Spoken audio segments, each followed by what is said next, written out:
people, and it's gone on far too long. Good evening. My name is Rev Edith Love. I'm a Unitarian Universalist minister in Memphis, Tennessee.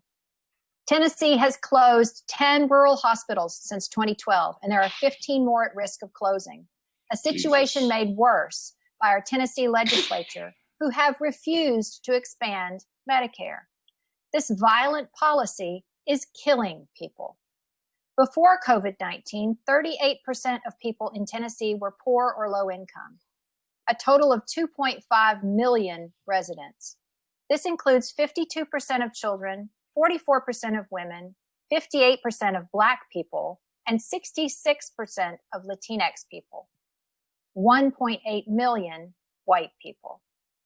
A factory is currently being planned in Whitehaven, in my city, Memphis, a majority African-American neighborhood, at the site of a closed-down elementary school.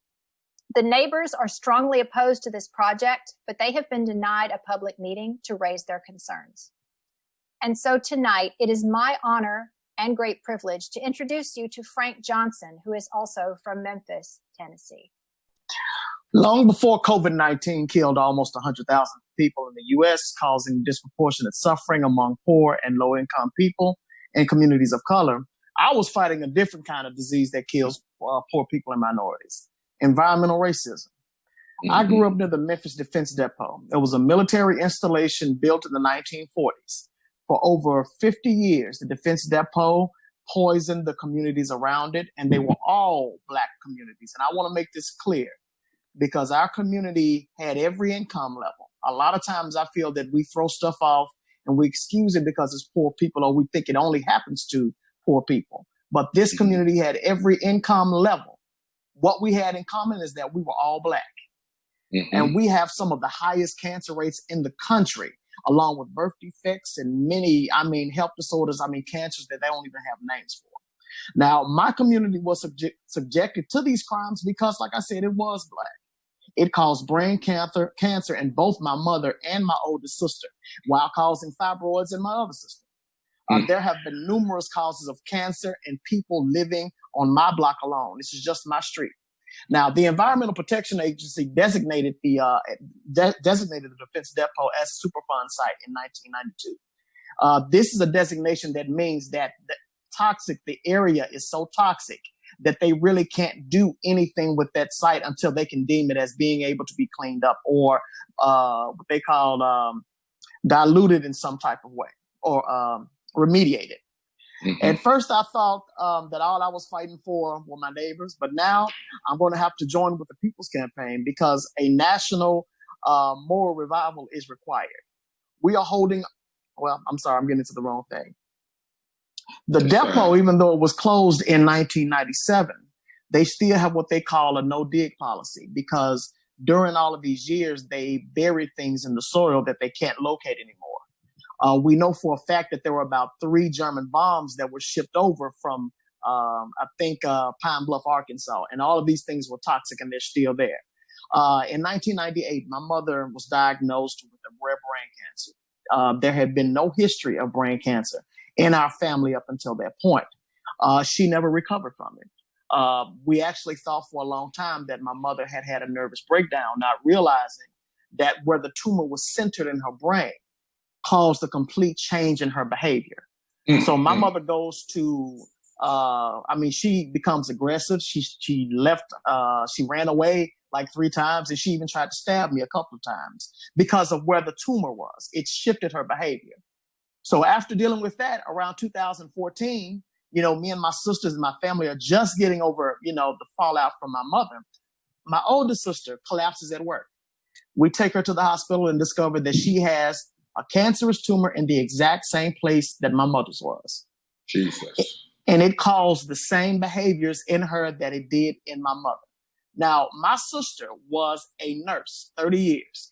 She went to nursing school because she was one of those children that had all the childhood ailments. Now we know that those ailments actually came from lead poisoning because of the areas that we lived in. And so we just really began to discover that these illnesses and these sicknesses were connected.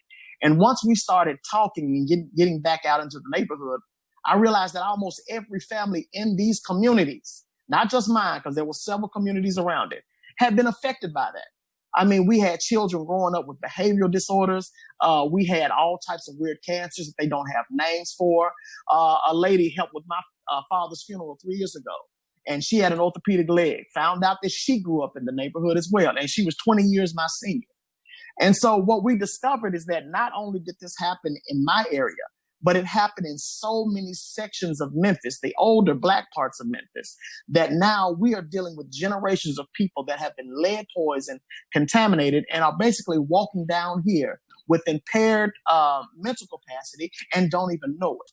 We know that lead actually destroys the parts of the brain that actually control and regulate behavior.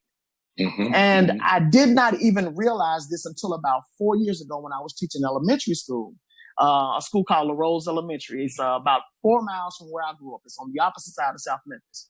And every one of my children, every other child had eczema, had asthma, had all kinds of disorders. And what I found out is that this zip code has the highest rate of lead poisoning in the drinking water, and has been for almost 30 or 40 years.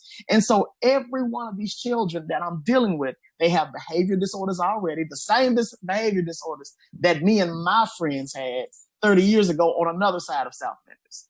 And so this is the reason why I'm fighting, because it has caused so much unnecessary death in this city. They have studies on us. I mean, Howard University has a 2006 groundwater study on our groundwater that we knew nothing about them doing.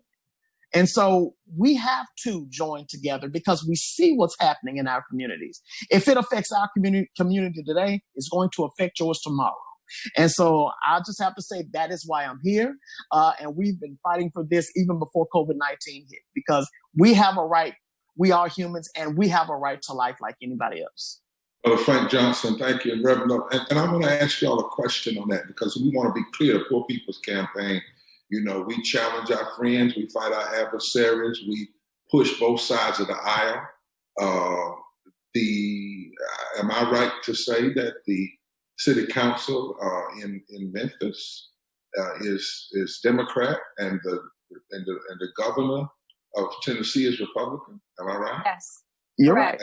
And so we got to push both Democrats to address this. Is the city council of Memphis predominantly Black? It is now for like the first time in time in history, right? Yeah, I think so. But it means when we get office, we can't abandon community. We got to go back. Sometimes we get in office, we have to go back and do what other people didn't do. Particularly when it affects poor. And I like what you said, not just poor people, but poor, low-income people or people in the Black, because you're facing racism, ecological devastation, and the war economy in that one community. You got a governor who came to the MLK program at University of Tennessee last year, said he loved Dr. King, but he won't vote to expand Medicaid. And we challenged him, and we have to do that. And that's why we have to rise together, because the community in Memphis needs to be hooked up with the community in St. John Parish in Louisiana, and other communities, the Apache Nation, where their lands are being poisoned. We all have to hook up together. And thank you for sharing that story and that testimony. And we're going to make sure that we lift it before the nation. So many people in this country don't know what's going on. You know, the first thing you got to do is you got to change the narrative. A lot of people they would say, what? Not in Memphis. All they know about Memphis is that's the place where Dr. King was shot, and after that, everything got better. But that's not the truth. And we've got to make sure that folk know that what's true, because you can't get free until you know what's true. So thank you for sharing, brother.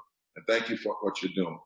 Somebody's hurting our people, and it's gone on far too long, and we won't be silent.